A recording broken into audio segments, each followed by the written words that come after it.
Welcome to Green Building Matters, the original and most popular podcast focused on the green building movement. Your host is Charlie Cicchetti, one of the most credentialed experts in the green building industry and one of the few to be honored as a lead fellow. Each week, Charlie welcomes a green building professional from around the globe to share their war stories, career advice, and unique insight into how sustainability is shaping the built environment. So settle in, grab a fresh cup of coffee, and get ready to find out why green building matters. Hi, everybody. Welcome to the next episode of the Green Building Matters podcast. I can't believe we've been doing this for 5 years and interviewing some amazing, not just green building, but wellness real estate professionals. And a growing trend is ESG professionals. And that's who I've got today.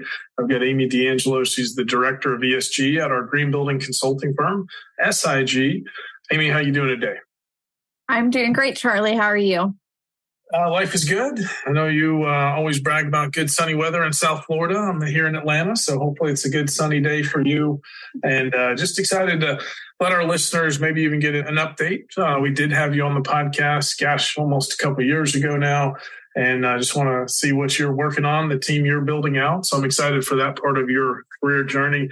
But for those that are new to getting to know you and your story, let's give them that look back. So where did you grow up and go to school? Yeah, absolutely. So I grew up in Central Florida. I stayed pretty true. I'm back in Southwest Florida now, where we do have beautiful weather year round. But I grew up in Central Florida. I went to school at the University of Florida. Really enjoyed my time there. I have a BA in English, which has translated to really a lot of amazing things in my career. And I know you've lived some other places, but like you said, you got back to Florida. So we'll connect those dots. But, here on the podcast, we talk about green building, sustainability. I know you have a passion around wellness and credentials around that, and then ESG. But where do you think you really first started getting into sustainability and kind of a greener lifestyle? Yeah, absolutely. That's a great question. I think for me, it really was around in the mid 2000s, about 2006. It started with my kids, as I think it does for so many of us. My son had some food challenges, and it was really that journey of us starting to really look at the food we ate and the food we were giving him and understanding the food industry and the food systems in the U.S. specifically that really started us on the journey for just a greener lifestyle. So, you got into it for business and career. So tell us a little more about that career journey. You've worked in a few different industries along the way to kind of get you to where you are today. So tell us about your career so far. Yeah, absolutely. So starting out of college, I went into fundraising consulting. So I started helping social service agencies, mostly all over the country, build buildings, endow programs. I really learned how to connect with people and build initiatives and build excitement around community programs. So I did that for a long time. Once my son was born and we started to see that he was going to have some difficulties with food, we actually pivoted as a family and launched a food business. So we really were struggling with finding quick and easy cooking foods in the grocery store that we felt were safe and healthy for our child. And so we spent some time building a food business and creating those really healthy, easy to make side dishes, soups for people and their families. So we did that for a long time, actually in Atlanta. And we got to a point where I needed a change in climate mostly. And so we made the move back to Florida. And I went back to social service nonprofit work. I managed a small nonprofit here in Southwest Florida and really spent time again back in the community, understanding the difficulties with how many people are so close to homelessness in our country and what those challenges are, from not being able to pay an electric bill to not being able to put food on the table. So I spent quite a bit of time working in that industry, building out food pantries, building out community service programs so that we really can help those families that are in the most need in our communities. COVID-19 hit, and like so many of us, we had to make a shift. My kids during COVID-19, my daughter was a junior in high school that spring when the world shut down.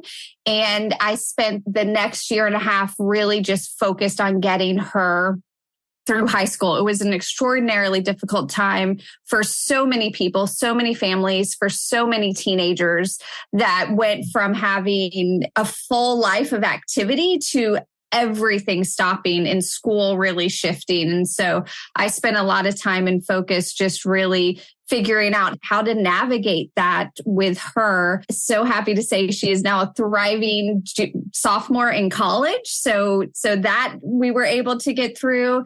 And that really led me into wellness more specifically. So from that experience, I did get my Well AP. I started working in wellness, doing some wellness content creation. And eventually that led me to SIG. Amazing story. And I know you've done so much for the communities you've lived in. I think when you were running your food business, that's where I first met you and Dean here in Atlanta, and some entrepreneurial meetups. And I've just seen how you've really taught your two kids a lot of life skills, and especially around just taking care of yourself and wellness. You're right. It's hard to believe this recording is 3 years since that time when the pandemic hit and shut things down. It's hard to believe you blink in 3 years. It did change a lot. You retooled around wellness. I know you still have a passion there. And that does even feed into ESG, right? So we're going to get to that next, but I always love to ask my podcast guest, Amy, just along the way, did you have anyone that you might call a mentor? Maybe someone you looked up to, or maybe someone that you didn't have access to, but you love their material. They're kind of an inspiration. Anyone maybe that was a mentor along the way? Yeah. So really early on, before I really launched out into a career, I worked for the city of Ocala, where I grew up. I worked in the city manager's office, and the assistant city manager there, her name was Janet Tutt. She has been just an inspiration my entire career. Just someone that really showed me courage and compassion and leadership in a way that I hadn't seen. And honestly, I haven't seen a whole lot of since then. She just really is that solid leadership mentor when I think moving forward the last few years, I think I do reach out looking for, just any opportunity I have to become a better leader myself. And so I do a lot of reading, Brené Brown or Simon Sinek, and really looking at mentors like that I can access. Social media has given us such a gift of access in a lot of ways to that. And so I really do reach out looking for any inspiration I can find to just be a better leader. I love that. I love studying leadership myself, and I know you're doing that. As you look back, career and personal life, what are some of your proudest achievements, Amy? Absolutely. I think personally, raising two kids is my proudest achievement. I have a daughter, again, who really struggled to get through high school emotionally and is thriving in college today, which is fantastic. My son is a junior in high school, and he is a kind, generous, compassionate person that's just a lot of fun to be around. And I think there's so many challenges to raising children. I think if you can say that you really enjoy your kids along the way, that's a great accomplishment. I think professionally, I've had a lot of opportunities to do some really great things. I think having a food business, launching that is a huge accomplishment, what we were able to do with that.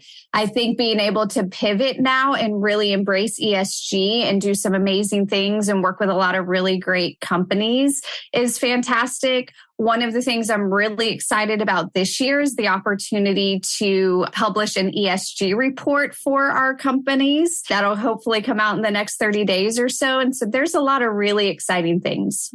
Well, I always love the good energy you have, the positivity, because that just rubs off on others. And I know that's helped you build a team that is a dedicated ESG team. But let's educate our listeners a little bit, because I've been in the green building movement for 15 plus years, and programs like LEED, of course, we work in new buildings, existing buildings, and we've got programs like GBES and How Green Is Your Portfolio, and over here, other reporting. But it seems like in the last few years, Amy, it all now rolls up to the ESG umbrella. Is that kind of what you're seeing? And maybe to a company where should they start, or what's the secret to ESG? Yeah, absolutely. It's definitely what we're seeing, the shift to ESG. Really, prior to the pandemic, we weren't talking about ESG. We were still talking about corporate sustainability. And I think the pandemic really highlighted wellness in a way that we hadn't seen before in the green building industry. It really took that focus to people and to the health and well-being of people. And so that really shifted the conversation from we have to just build green. No, it's not just about building green. It's also about making sure that our facilities are green on the inside for our people. And so I think that's really the shift. I think we also started to see a lot of greenwashing in our industry. And so one of the things that has really been a forefront of ESG is it's about transparency. You can no longer just say you're green or you're doing green things. You have to really be able to back that up with data. And I think that's been kind of the biggest evolution over the last few years is now we're at this point where people really understand the importance of transparency. I love it. And I second that is, the secret is transparency. Like, hey, here's where we're really proud of what we're doing, but here's where we know we could do better. And here's what we're doing about it, right? That's what we love to read in these ESG reports. Excellent point. Over the last 3 years, I agree. It's shifted from corporate sustainability to ESG. Now, wellness is something both of you and I held the WELL AP credential, for example. Where does that fit? Is that under the S because it's social, it's people in your community, it's people in your company? Where does wellness fit now? Yeah, I think wellness really does fit under the S, right? Under social and ESG, we're really looking at our staff, our employees, the occupants of our buildings in commercial real estate. Are we providing areas for them to thrive, not just work-wise? Are we providing professional development? Are we providing areas that are thermally comfortable? Are we providing energy efficient buildings? I think there's a little bit of crossover with E because so much of this is you have to start with the building to move into the S. But I think most of it really lives in the S. And what are we doing for our people? Thank you. That's just quite the education here. I know for a lot that are maybe used to buildings, we have a lot of listeners that are more on the new construction side, and that can fit in here too, right? Some of the clients I know you get to work with are both new construction developers, existing building, sometimes publicly traded REITs. So tell us a little more of kind of what keeps you busy today and a little more about the team that you've built up. Sure. So we have, as of last January 2022, we did build out a full ESG team here at SIG. We have three full-time staff, along with myself, and we work with commercial real estate companies in their ESG goals, ESG strategy. Right now, we're gearing up for ESG reporting. So things like GBES, CDP, CFD, SASB, all of the big reporting functions. This time of year is really about looking back at what we did in 2022 and telling that story of how we did that. What are the important things we did? What does the data look like? And what does the data support? So that's really what we're working on right now. Later in the year, we'll go back and start looking at goals for 2023. What can we do this year to really make an impact both environmentally and socially? And are we paying attention to the right rating systems, the right frameworks? Are we using that governance and that transparency opportunity in the right way? Thank you for that. And I know data and some of SIG's service around the Energy Star annual building certifications. Now that's also under your watch, and how it's just connected, right? Because I think more and more companies are being forced to do the transparency. Some have been proactive about it over the last 10 years. Mm-hmm. Some are just now being forced to do it, but we want to be able to trust the data, right? So can you speak about data a little bit and what are you doing about that? Yeah. So data is coming to the forefront as being one of the most important things in ESG, because again, ESG is about transparency. And so we have to back it up with data. The Energy Star program is a great place to start if you're starting to think about benchmarking and measuring, because that is a great portal for you to start uploading your energy data to, uploading your water and waste data to. For the ESG, what then that kind of moves into how do we assure that over a 12-month period? How do we make sure that the information that's being entered is accurate and correct? And so it all works together. Our team, I do oversee our Energy Star team as well, where we do a lot of the benchmarking certifications on an annual basis and also local ordinances. And at every step along the way, we are verifying that data. So ESG is taking that one step further and assuring that data. Oh, thank you. That's very helpful. All right, so let's talk about the future. I love to ask, if you had a crystal ball, what's coming at us, maybe in your case with ESG, but just in general with this sustainability movement? Yeah, I think one thing that has become really clear over the last year for so many of us is this increase in significant climate-related weather events. In Southwest Florida, we had the hurricane earlier in last September. We had a big hurricane. We're starting to see the wildfires out west, a lot of water being dumped over the U.S. in different ways, a lot of colder climate challenges as well. And so I think that's really forcing us to think about climate differently and how we react. I know one of the things that we're working through reporting right now is, what are those climate-related disasters? What are those physical risks that we need to prepare for? We can't prepare for the 100-year flood anymore because we're starting to see that the potential of that is coming much sooner. So how do we start preparing for that? And how do we build out those plans around that? And a lot of that climate-related risk ties into just resiliency, right? That's the word. Even GBES has a resiliency module. Programs like LEED and others are trying to do a better job of, are we ready for this? Are you making these buildings, more overall resilient? So, yeah, anything else that though you're kind of excited about? It's going to create some opportunity. I know, for example, the SEC climate disclosure, maybe a big game changer. While maybe we work a lot with portfolio real estate, and maybe arguably they've been early in this more than just publicly traded companies. It's going to force a lot of companies to finally say, I think at least here's my scope 1 and scope 2 emissions. What do you know about that?